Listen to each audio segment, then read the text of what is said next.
3 women, 3 different years, 3 different colonies of the same empire, yet the same black dress fits all of them in the end. One walked out of an English country house in 1860 with a child in her arms who would never cry again, and lived long enough to receive birthday telegrams from a king who had never heard her real name. One stood on the gallows of a raw Australian prison in 1894, while her own infant daughter slept in the arms of strangers 20 miles away. One stepped off the drop at Wandsworth in 1879, still wearing the scent of boiled flesh from a Richmond kitchen, and never once lowered her eyes. Ruth Emilie Kaye, Frances Lydia Alice Knorr, Kate Webster. 3 names that once made respectable people lock their doors a second time. 3 sentences of very different lengths. 3 silences that lasted a lifetime, 26 years, or only the length of a short rope. This is not a parade of horrors. It is a slow turning of the key in 3 locks that were never meant to open again. Draw the curtains, lower the light. We are going back to the years when every nursery, every kitchen, every quiet villa on the edge of town held the possibility of a door closing forever. We are about to uncover a mystery, buried for more than a century in old newspaper columns and the quiet lanes of a Wiltshire village. A case that began beneath the high summer sun of 1860 in a handsome country house where every door was locked and every window fastened, yet a child vanished all the same, and ended, almost 100 years later, beneath a southern sky where no one knew the name that had once been spoken in every drawing room in England. Constance Emilie Kent was born on 06/06/1844 in the substantial villa called Road Hill House, on the border between Wiltshire and Somerset, a place of clipped yews and gravel walks where the church bells of Road could be heard across the fields. She was baptised a month later, on 07/07/1844, in the little stone church at Road.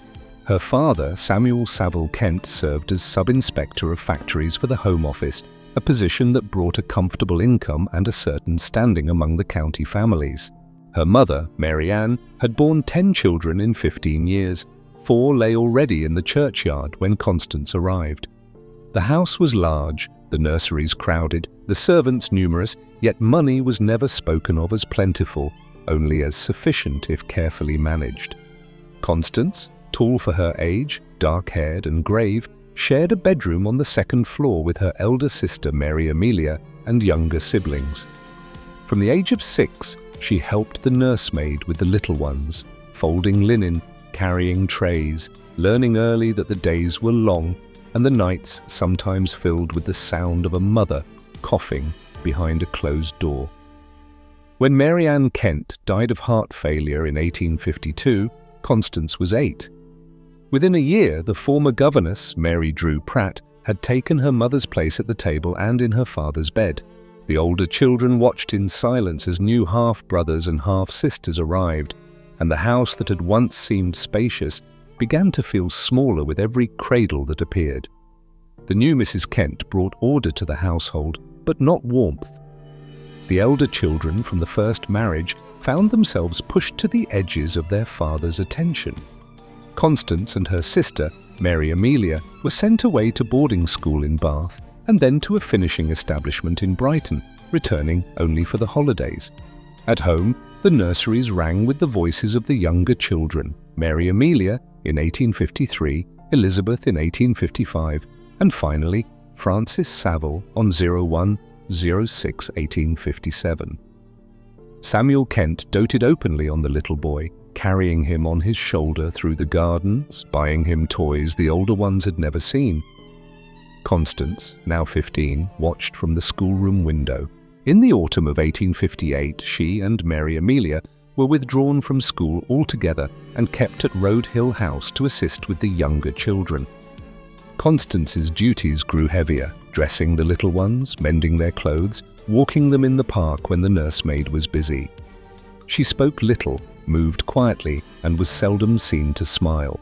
Letters from former school friends went unanswered. When her brother William Saville Kent left for Marlborough College in 1859, Constance remained behind, the only older child still beneath the roof.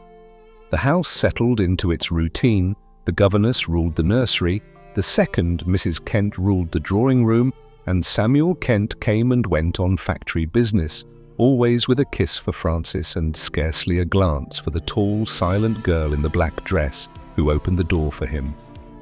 The winter of 1859 to 1860 passed quietly at Road Hill House.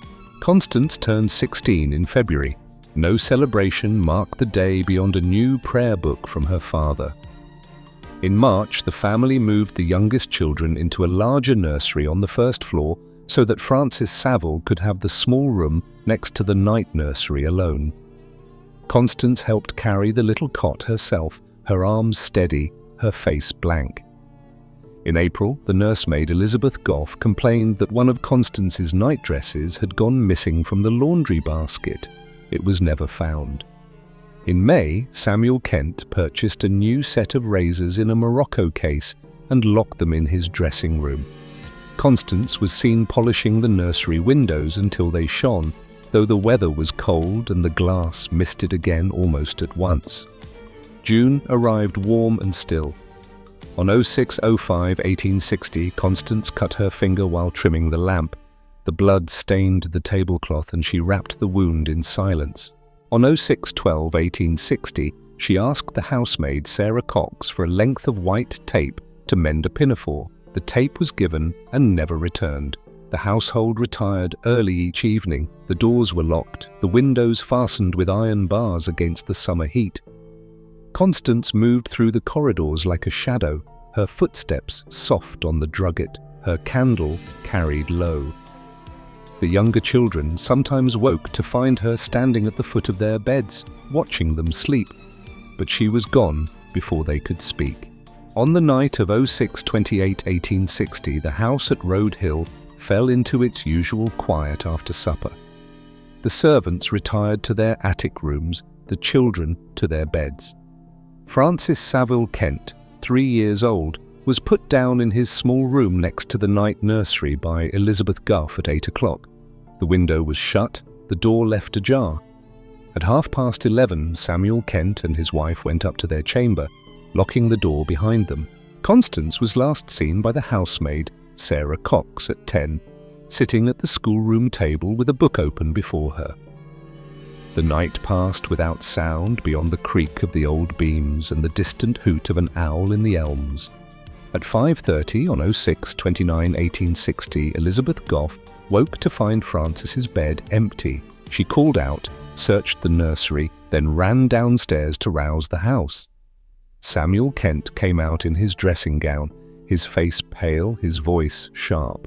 The servants lit candles and searched every room, every closet, every corner of the garden. At 8 o'clock, Samuel himself lifted the lid of the privy in the yard and found his youngest son lying in the shallow water, his nightdress soaked, his throat cut with a single deep wound. The razor from the dressing room case was found beside him, its blade stained. The household stood frozen in the morning light, the air heavy with the smell of damp stone and the faint tang of blood. The discovery on 06/29/1860 sent a shudder through the village and beyond. By noon, the local constable had ridden to Trowbridge for the coroner, and by evening the London papers carried the first brief accounts. Samuel Kent offered a reward of £200. On 07/02/1860, Inspector Jonathan Witcher of Scotland Yard arrived at Road Hill House with a warrant to search and question. He was a slight man in a dark coat, quiet-spoken, with eyes that missed nothing. He walked the corridors, measured windows, examined locks, and took every servant aside in turn. Elizabeth Goff repeated that the child had been in his bed at 11 and gone by 5. Sarah Cox recalled seeing Constance at 10 with a book. Witcher asked for the missing nightdress. None could be produced. On 07/05/1860, he found a blood-stained chemise hidden in the boiler hole behind the kitchen. Constance was questioned for hours in the drawing room, while her stepmother wept in the next room. She answered calmly that the blood was her own monthly courses. No other stains were found on her clothing or in her room. The local magistrates committed her to Devizes jail on suspicion. Crowds gathered outside the prison gates, shouting for the murderess. On 07/27/1860, the grand jury at Devizes threw out the bill for lack of evidence. Constance walked free, pale and silent, and was driven back to Road Hill House in her father's carriage while the villagers watched from behind their curtains. The case refused to die. Letters poured into the Home Office. Witcher was recalled in disgrace, his reputation ruined. The Kent family closed the shutters and sent the remaining children away to school. Constance disappeared from view, first to a convent school in France, then to a Church of England sisterhood in Brighton. The newspapers kept the story alive for years, printing diagrams of the house, theories of secret lovers, accusations against the nursemaid, against the father himself. Road Hill House stood empty by 1864, its windows broken, its garden overgrown, a place mothers hurried their children past after dark. The trial opened at the Wiltshire Summer Assizes in Salisbury on 07/17/1865 before Mr. Justice Wills. The courtroom was crowded from the first hour. Ladies in light summer dresses pressed against the rails, and the galleries above were filled with gentlemen who had travelled from London for the spectacle. Constance Kent, now 21, was brought up from the cells at 10 o'clock. She wore a plain black dress and bonnet, her hands folded in front of her, her face pale but composed. Her counsel, Mr. Coleridge, rose at once and stated that his client wished to plead guilty. The judge asked 3 times whether she understood the consequences of such a plea. Each time she answered clearly, "I do." No witnesses were called, no speeches made. The prosecution, Mr. Beer and Mr. Prideaux, laid the facts before the court in a few minutes. The disappearance of Francis Saville Kent on 06/29/1860, the discovery of his body in the privy, the razor from Samuel Kent's dressing room, the missing night dress, the blood-stained chemise found in the boiler hole. They spoke of the confession made on 04/25/1865 to the Reverend Arthur Wagner in Brighton, and of the written statement handed to the magistrates the following day. Mr. Coleridge offered nothing in mitigation beyond the youth of the prisoner at the time of the crime and the long years that had passed since. He asked only that the court remember she had come forward of her own accord. The judge listened without expression. On 07/21/1865, after the formalities were complete, he placed the black cap upon his head and pronounced the sentence of death in the usual form. Constance inclined her head once and was led away. A murmur ran through the court. Several women turned faint. That same evening, a petition for mercy, signed by more than 300 clergymen and magistrates, was sent to the Home Secretary. On 07/29/1865, Queen Victoria commuted the sentence to penal servitude for life. Constance bowed her head again and was taken back to the cells without a word. Constance Kent entered Millbank Prison on 08/01/1865. For the first 9 months, she was kept in separate confinement, speaking only to the chaplain and the matron. In 1868, she was moved to Woking Female Prison, then in 1871 to Fulham Refuge, and finally to Parkhurst on the Isle of Wight. She worked at needlework and laundry, her hands never idle, her face never changing. In 1872 her father died. She was allowed no mourning.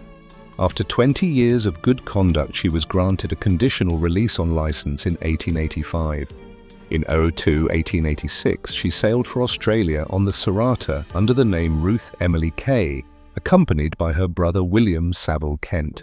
She lived first in Tasmania, then in Melbourne, working as a nurse in hospitals and leper stations. From 1890 to 1901 she served as matron at the Alfred Hospital in Prahran.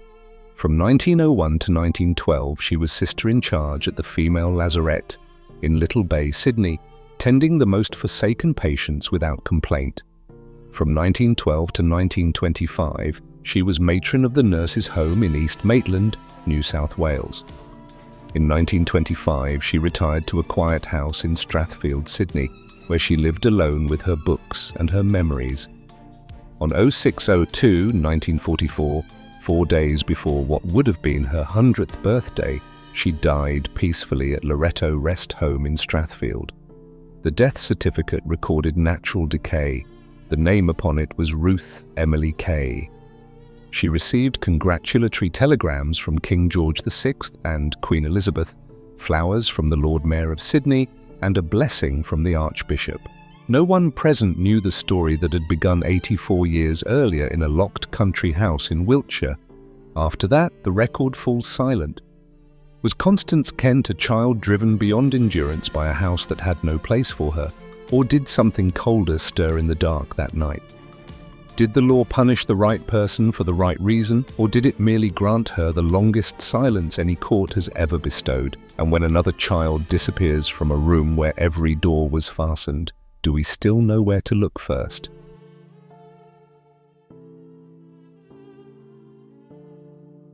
This is a case from the height of the colonial era. So sit back and we will return to the dusty streets of Melbourne in the last years of the 19th century, when the gold rush had faded and the city was filling with young women who had crossed half the world in search of something better, only to find the same old hungers waiting on the far shore.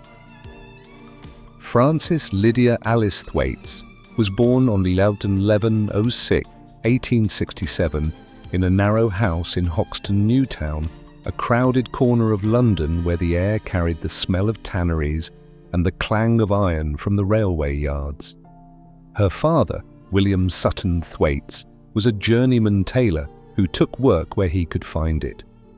Her mother, Frances Janet, kept the rooms clean and the children fed on whatever the day brought in. There were at least 2 girls. The family shared 3 small rooms above a baker's shop, the walls thin, the stairs steep, the windows always closed against the soot that drifted in from the chimneys across the way.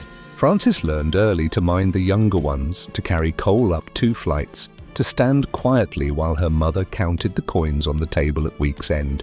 Money was always short, and the tailor's needle, however quick, could never quite keep pace with the rent collector's knock. At 14, she left the ragged school in Pitfield Street and went into service as a general maid in a clergyman's house in Islington. The wages were small, the hours long, the mistress particular. She stayed 2 years, then moved to another place and another, each time a little farther from home. By 19, she had saved enough for a third-class passage on the Abyssinia, bound for Sydney in 1887. She travelled alone, with 1 tin box and a letter of introduction that promised nothing.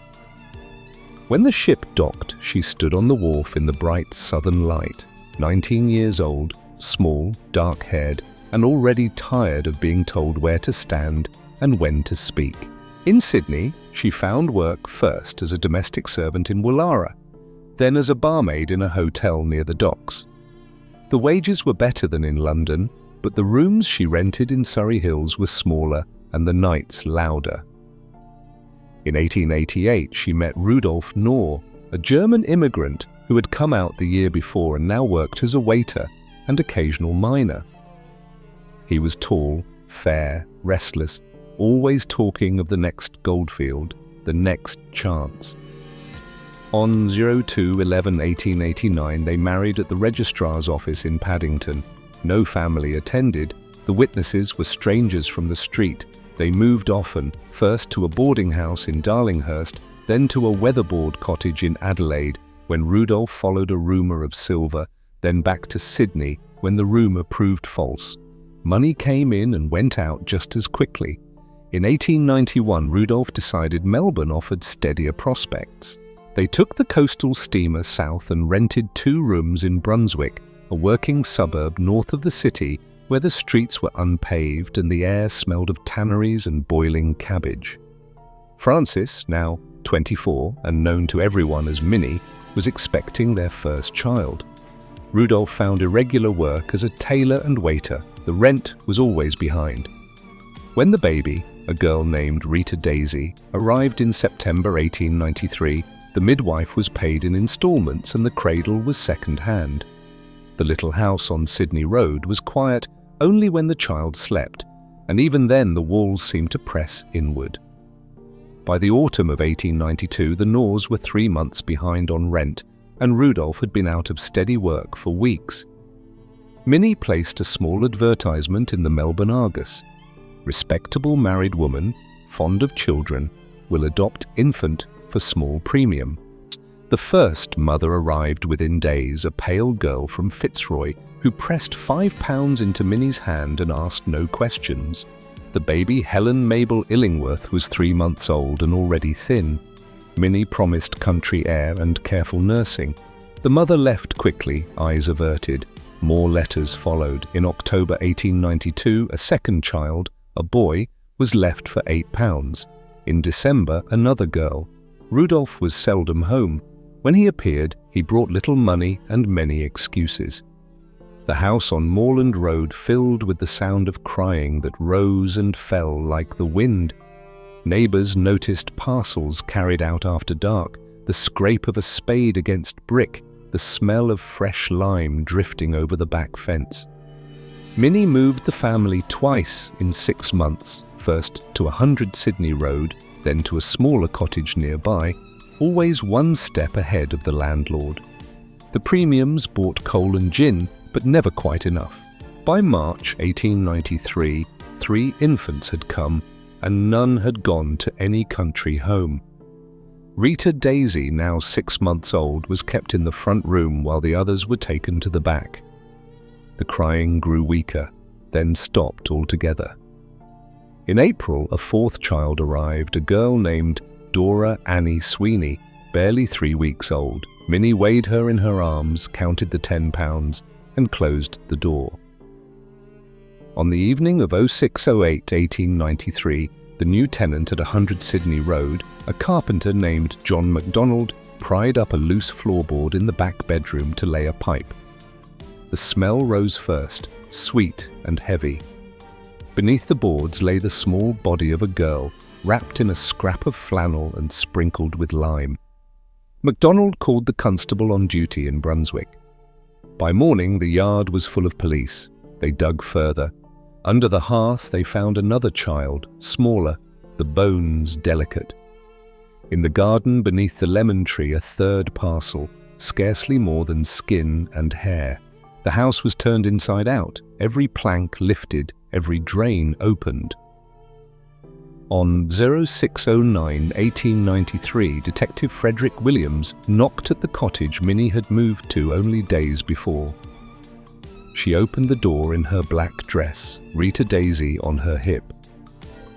When shown the warrant, she said quietly, "You have come for me then," and handed the child to a neighbour without another word.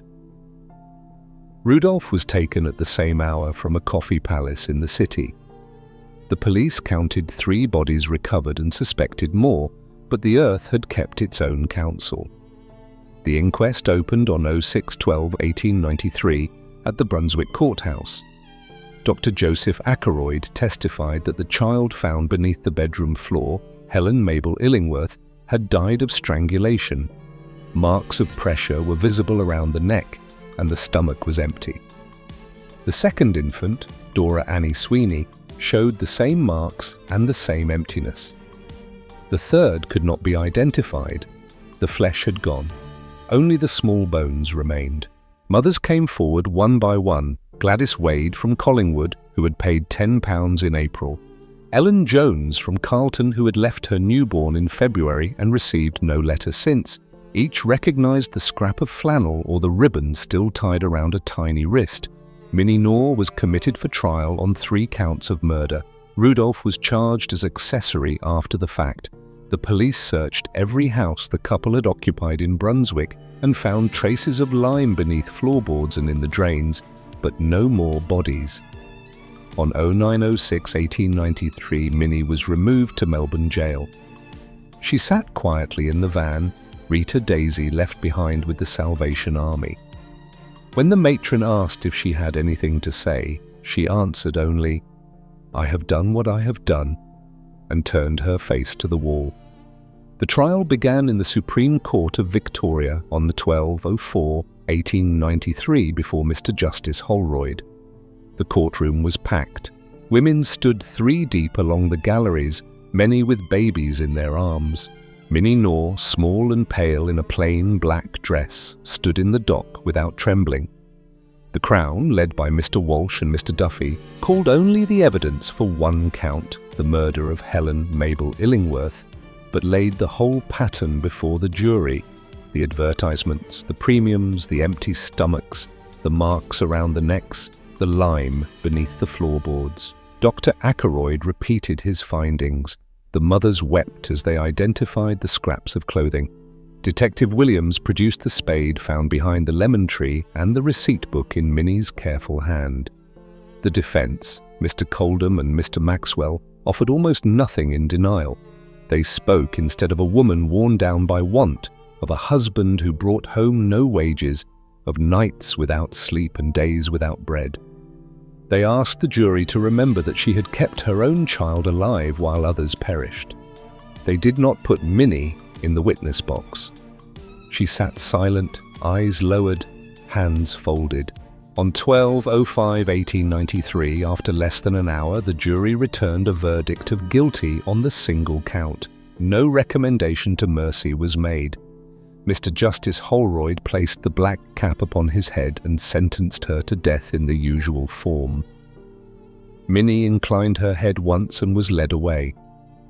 A petition bearing more than 10,000 signatures, mostly women, was sent to the Executive Council pleading that no woman be hanged in Victoria. On 01/10/1894, the Council announced that the law must take its course. On the morning of 01/15/1894, the bell of Pentridge Prison rang at 8 o'clock. A small official party had assembled in the new gallows yard: the sheriff, the governor, the chaplain, Thomas Scott, the executioner, and a handful of reporters. Minnie Knorr walked the short distance from the condemned cell without assistance. She wore the same black dress she had worn in court, her hair neatly pinned, her step steady.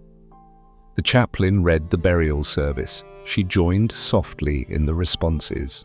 When asked if she wished to speak, she said only, "The Lord is with me. I do not fear what man can do unto me, for I have peace, perfect peace." Scott adjusted the strap, drew the white cap down, and pulled the lever at 8:30. The drop was clean, the neck broke at once.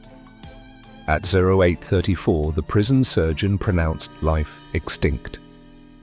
Outside the walls, a larger crowd waited in silence. No cheers, no jeers, only the slow tolling of the bell and the rustle of summer dresses in the hot wind. The Argus called her the baby farming murderess. The Age spoke of a trade in children that had flourished too long. Within months, the Infant Life Protection Act was enforced with new rigour. Every nurse child registered, every house open to inspection. Rudolph Knorr served 3 years and vanished from record. Rita Daisy was adopted and grew up far from Brunswick. Was Minnie Knorr a creature born of the southern heat and the hard new city, or merely the last terrible answer to a question the colony refused to ask aloud? What becomes of children no one can afford to keep?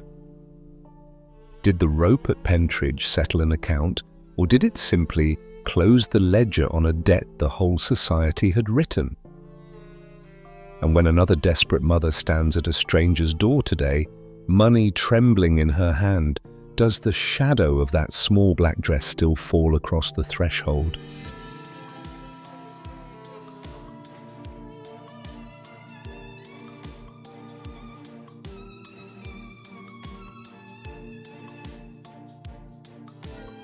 We will walk together into the fog-bound streets of London to a quiet villa on the edge of Richmond, where one Sunday evening in early spring the kettle on the stove boiled for far longer than tea required. Catherine Webster, known to all as Kate, was born in 1849 in the small village of Killane, County Wexford, Ireland, the daughter of a labourer whose name has not survived the years. The cottage was low and whitewashed, the floor of beaten earth, the roof patched with sods of turf. There were other children, how many is uncertain. From the age of 8, Kate minded the younger ones while her mother took in washing from the big house, and by 12 she was sent across the fields to scour pots in the kitchen of the local parson. Money was never plentiful, the rent was paid in eggs and promises, and hunger was a familiar guest at the table. When the potato crop failed again in the late 1860s, she joined the stream of young Irish girls boarding the emigrant ships at Queenstown. She landed at Liverpool with nothing but the clothes on her back and a letter of introduction that proved worthless. London swallowed her quickly. She found work as a charwoman in the great houses of Kensington, then as a laundress, then as a servant of all work in smaller establishments where the wages were lower and the mistresses harder to please. By the time she reached 30, she had been dismissed from half a dozen places for drinking and answering back, and the workhouse door had opened for her more than once. She was small, strong, quick with her tongue, and carried the faint lilt of Wexford wherever she went. In January 1879, Kate Webster answered an advertisement placed by Julia Martha Thomas, a widowed lady of independent means who lived alone at 2 Vine Cottages, Park Road, Richmond. Mrs. Thomas was small, precise, and particular. Her previous maid had fallen ill, and she required someone at once. Kate presented herself sober and willing, gave a false reference from a clergyman in Kingston, and was taken on trial for 12 shillings a month. The cottage was neat, the work not heavy, the food plentiful. For 3 weeks, all went smoothly. On 02/02/1879, Kate spent her half-day off in Hammersmith with old acquaintances and returned late, the worse for drink. Mrs. Thomas scolded her sharply in the kitchen. Words were exchanged. Kate was told to pack her box and leave in the morning. She went upstairs quietly, closed the door of her attic room, and sat on the bed until the house was still. At 8:30 on the evening of 03/02/1879, Mrs. Thomas was seen by a neighbour locking the front gate after returning from church. The lamps were lit, the curtains drawn, the fire banked high. No one saw her alive again. The morning of 03/03/1879 dawned bright and cold. At 9:30, a woman wearing Mrs. Thomas's black silk dress and fur-trimmed cape stepped out of 2 Vine Cottages carrying 2 large parcels wrapped in brown paper. She hailed a cab in Richmond and directed the driver to Hammersmith. There she met John Church, a publican who dealt in second-hand furniture, and sold him the contents of the cottage, sofa, carpets, bedding, clothing, for £18. She signed the receipt. Mrs. Thomas, in a careful hand, pocketed the money and returned to Richmond only long enough to lock the door behind her. That afternoon she was seen drinking gin in several public houses, paying with sovereigns and telling anyone who would listen that her aunt had died suddenly and left her everything. On 03/04/1879, John Church called at Vine Cottages to collect the goods and found the place stripped bare. The neighbour mentioned that Mrs. Thomas had not been seen since Sunday evening. Church grew uneasy. The woman who sold him the furniture had not looked like the Mrs. Thomas he remembered from church. He went to the police. On 03/05/1879, 2 coal porters walking along the Thames at Barnes discovered a wooden box washed up by the tide. Inside were human remains, boiled soft and packed in straw. The head was missing. The police dragged the river for days. On 03/07/1879, a child's kite caught on something floating near Richmond Bridge. It was the head of Julia Martha Thomas, the features still recognizable. The teeth matched the description given by her dentist. The hunt for the woman in the black silk dress began in earnest. On the evening of 03/02/1879, the lamps in Vine Cottages burned later than usual. A neighbour passing along Park Road at 10 o'clock heard the front door open and close once, then the scrape of something heavy across the oilcloth in the hall. At 10:30, the kitchen window glowed red. The fire had been made up high and the copper on the stove set to boil. Smoke with an odd, sweet smell drifted over the back garden and settled among the laurels. No cry was heard, no sound of quarrel or struggle. Only the steady bubbling of the great pot, and later the measured splash of water carried out in buckets to the drain. Toward midnight, the light in the kitchen was lowered. Footsteps moved upstairs and down again, slow and deliberate. The back door opened twice. Parcels wrapped in American cloth were carried across the moonlit yard and dropped softly into the river beyond the wall. When the church clock struck 2, the house was dark, the fire raked out, the scullery floor freshly sanded. Nothing moved behind the curtains until morning. On 03/07/1879, the head of Julia Martha Thomas was identified by her dentist from the gold fillings and the small scar on the upper lip. The police returned to Vine Cottages and lifted every floorboard. In the copper they found scraps of flesh and congealed fat. In the ashes of the kitchen grate, fragments of bone and a lady's corset steel. The box recovered at Barnes contained the torso and limbs, boiled clean. The river yielded nothing more. John Church gave a clear description of the woman who had sold him the furniture, short, stout, Irish accent, wearing Mrs. Thomas's own clothes. Neighbours recalled seeing Kate Webster about the house on the Sunday night and never after.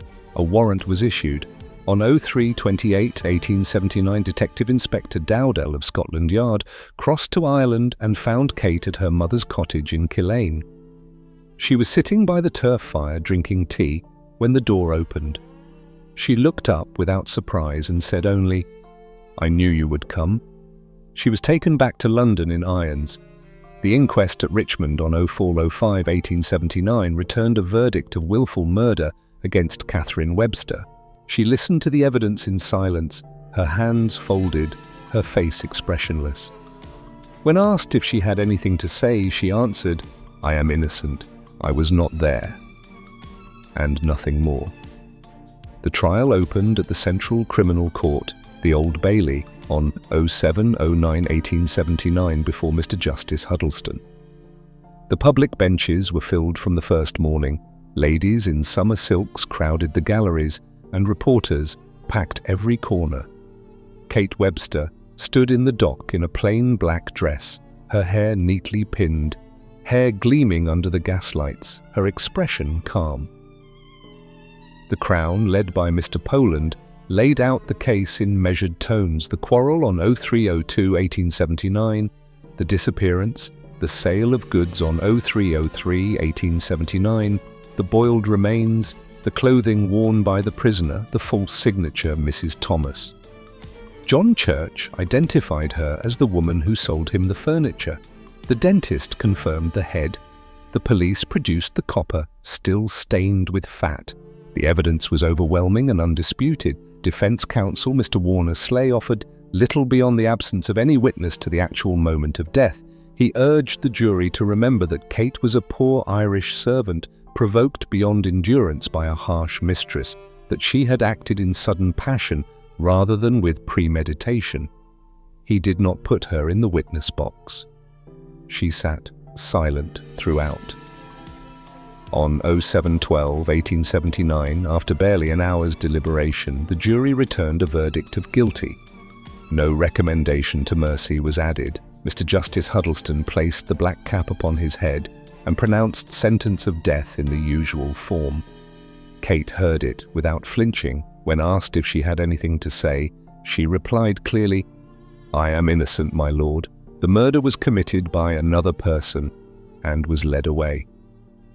A petition for reprieve, signed by several thousand persons, reached the Home Secretary. It was refused. The law would take its course. On the morning of 07/29/1879, the bell of Wandsworth Prison tolled at 8 o'clock. A small official party gathered in the execution shed: the governor, the sheriff, the chaplain, William Marwood, the hangman, and a dozen reporters. Kate Webster walked the short corridor from the condemned cell without assistance. She wore the same black dress from the trial, her step firm, her hands unbound. The chaplain read the burial service. She joined in the responses in a low, steady voice. When asked if she wished to speak, she looked once around the silent circle and said clearly, "I am innocent." Marwood placed the white cap over her face, adjusted the noose and drew the bolt. The drop was long and clean. The neck broke at once. At 08:05, the prison surgeon pronounced life extinct. Outside the walls, a crowd of several thousand waited in the summer rain. No sound rose when the black flag was hoisted, only the slow drip from the umbrellas and the distant rumble of carriages on the road to London. The newspapers called it the Richmond murder and the Barnes mystery. For months, the name of Kate Webster appeared on every broadsheet and penny dreadful. A wax figure of her in the black silk dress stood in the Chamber of Horrors at Madame Tussaud's until the bombs of another war destroyed it. The little house at Two Vine Cottages was pulled down in the 1890s. Nothing marks the place where the copper once boiled. Was Kate Webster a savage thrown up by the famine roads of Ireland, or simply a servant who reached the end of one too many scoldings? Did the rope at Wandsworth square an account, or did it merely silence the only voice that might have told the whole story? And when another woman stands at the kitchen door, box in hand, wages unpaid and temper short, does the shadow of that small Irish figure still linger behind her in the lamplight?